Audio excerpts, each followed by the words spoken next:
Stephanie, I want to go back to you. There's a number of things that we could talk about, but I want to start with the biggest move here, which I think is Reddit. The stock had been down quite a bit, but these beats are a little bit eyebrow-raising, I'd say. Yeah, well, the stock is down 45% from its highs, so expectations were really low. But the daily active unique users was better than expected.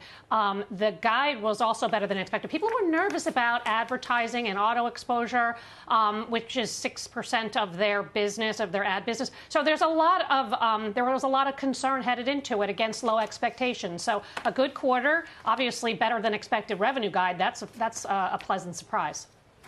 Adam, what's your takeaway so far from this earnings season? And I say this knowing that we're Thursday into what is the busiest week of earnings season, and we've heard from most of the Mag 7 names now. We're still waiting on Apple a little bit later this hour, and then, of course, NVIDIA in a couple of weeks here. But what's your takeaway on what we're seeing across different industries?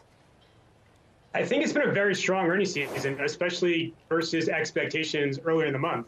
Companies are performing very well. You know, they're managing through the tariff uncertainty for the most part. You obviously have some exceptions of companies getting hit very hard, but they're pulling a variety of levers, whether it's price hikes, cost cutting, supply chain adjustments, and you're seeing a lot of upside in Q1, but you're also seeing, for the most part, companies are largely maintaining guidance or only trimming it a tiny bit. Certain industries are getting hit a lot more than others. Autos, there's a lot of uncertainty, but corporate America has been performing very well. Tech has definitely been the big upside standout, not just this week with Microsoft and Meta, but really going back to the start, whether it's Netflix or SAP, some of those initial tech reports.